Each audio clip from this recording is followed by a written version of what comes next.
les candidats à l'immigration. Nous sommes au Maroc, à 2 km de l'enclave de Melilla. Une chasse à l'homme a commencé. Les forces marocaines appellent ça une opération de ratissage. C'est la deuxième de la journée. Je crois qu'il est récent. Ah, il est récent. Il est récent, hein, ils ont mangé. Le commandant El Hadji de la gendarmerie royale dirige l'opération avec 1200 hommes. Leur objectif, nettoyer le bois qui abrite jusqu'à 1000 clandestins africains dans des campements de fortune. Trace préparatif des échelles. La fabrication. La fabrication des échelles qu'ils utilisent lors d'accéder à la D'accord. Oui. On va revenir après. Où est-ce qu'ils sont? C'est normal. Jibo, Jibo. Bon voilà, ils ont arrêté. Hein.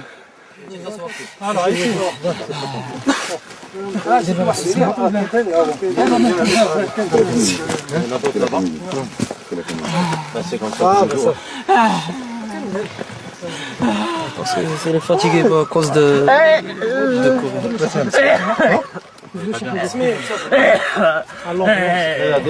Apeuré, épuisé par la course, le ventre vide, le jeune homme vient de Guinée-Bissau.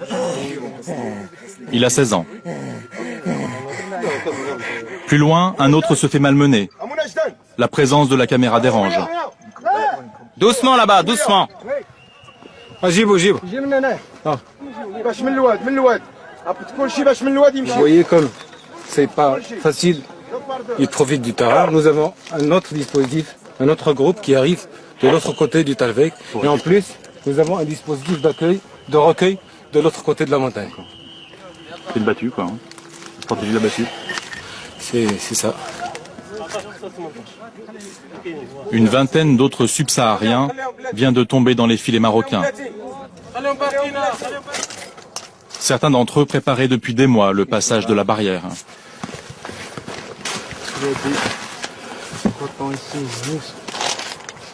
Mon colonel.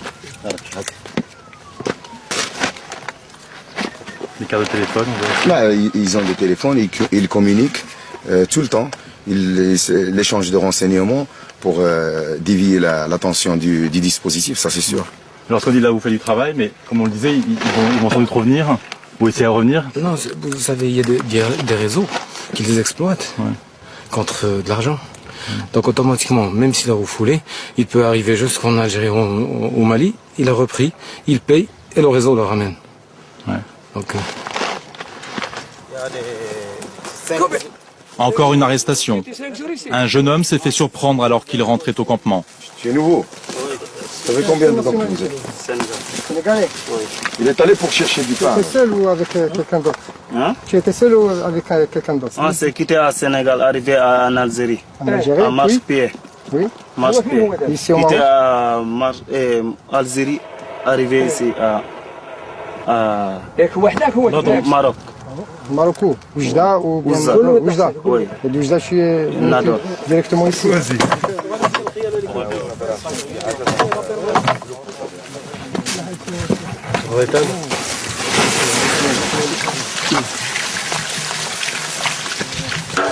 Attends, mon bagage, il est là-bas. Pas de bagage, pas de bagage. pas de bagages. Pas de bagage. Vous abandonnez tout.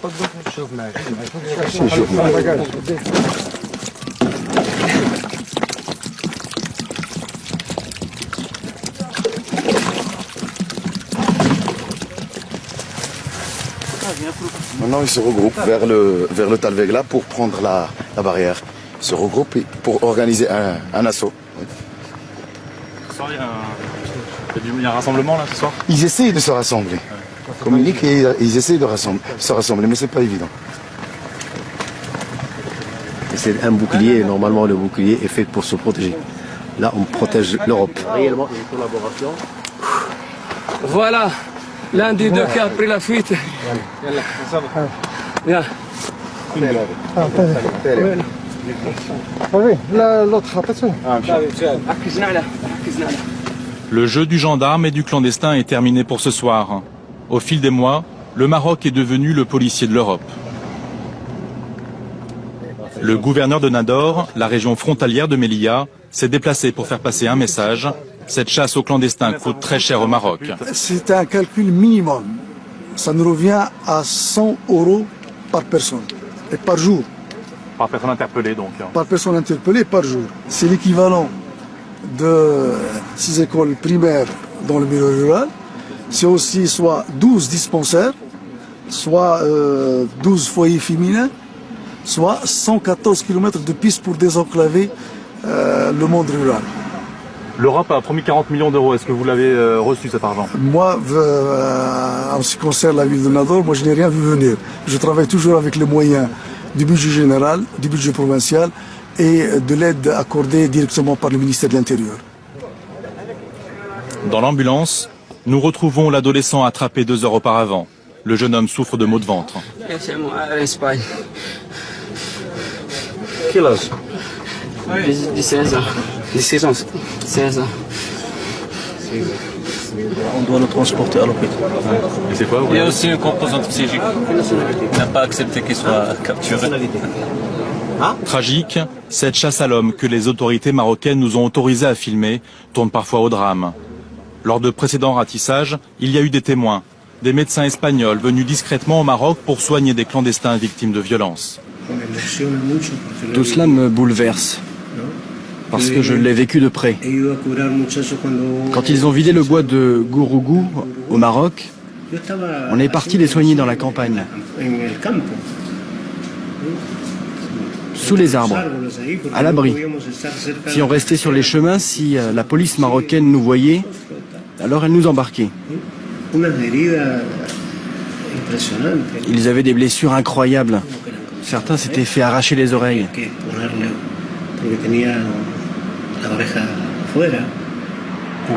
Il y a eu beaucoup de blessés, même des blessés par balle au Maroc.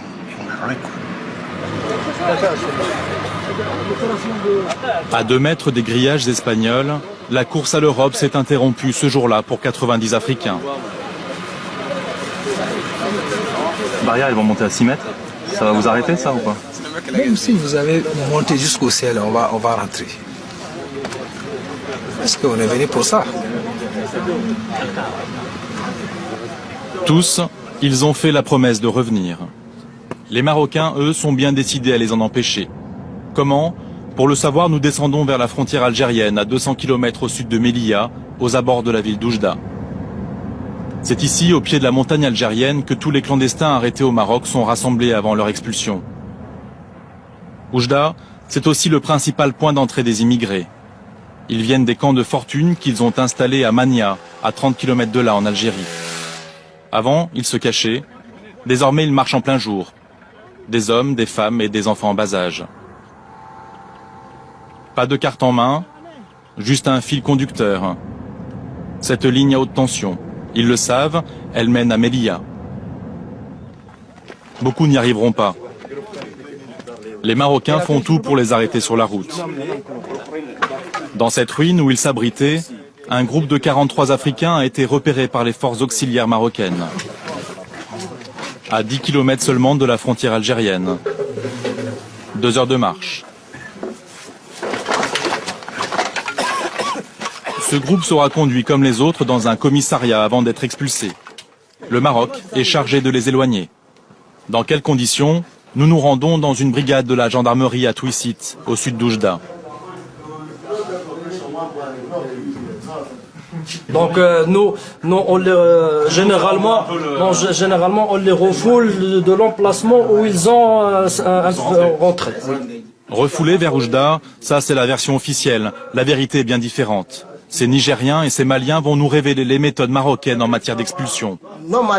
Normalement, ils déportent les Noirs à Oujda. Et ensuite, on va à Mania. Ils nous ramènent de là où on vient.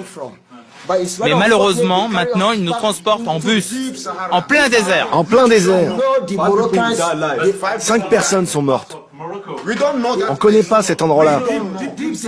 On ne connaît pas cet endroit. Ils nous ont balancés comme ça.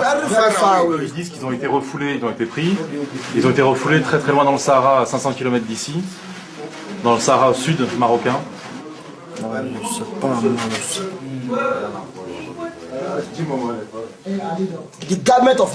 Le gouvernement marocain ne peut pas dire qu'il ne sait pas où il nous a emmenés. Ils savent. Il y avait 9 bus. Dans chaque bus, il y avait 45 noirs. Alors faites vous-même le calcul.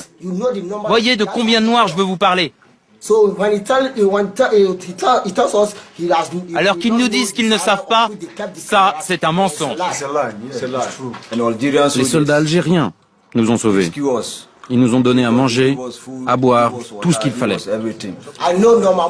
En principe, quand tu expulses les Noirs, tu dois les remettre aux autorités algériennes, en leur disant, voilà, c'est des Noirs, aidez-nous à les renvoyer chez eux. Ils ne peuvent pas nous laisser dans le désert, nous ne sommes pas des animaux. Ces bus qui expédient les clandestins dans le Sahara, nous les retrouvons devant le commissariat central d'Oujda. Voilà, on n'est pas criminel. On part en Europe pour gagner notre avenir. Notre avenir, c'est pour passer. Parce que nous, on est des pauvres. Mais les Marocains, ils nous ont traités mal. On nous est prisonniers. On ne nous donne pas à manger. Ça, c'est pas bon. Voilà, moi, mon mélote là. Ça, c'est pas droit de faire des mélotés un clandestin. Nous, on n'est pas volés, on n'est pas de criminels, on ne tue pas quelqu'un. Ça, c'est pas bon. Le convoi va partir. Les clandestins lancent un dernier cri de désespoir. On ne veut pas retourner dans le désert. 5 personnes sont mortes. Des amis, mes frères, ils sont morts. Ils nous ont tout pris, même notre argent, sans nous donner d'eau ni à manger. Ramenez-moi dans mon pays, par avion s'il le faut, mais ne me laissez pas dans le Sahara, je suis un être humain comme vous. Si vous voulez plus que je revienne, dites-le moi et mettez-moi dans un avion.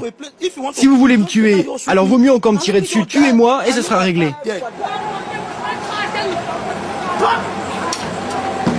Trois jours plus tard, ces 250 Africains seront retrouvés en plein désert par une ONG.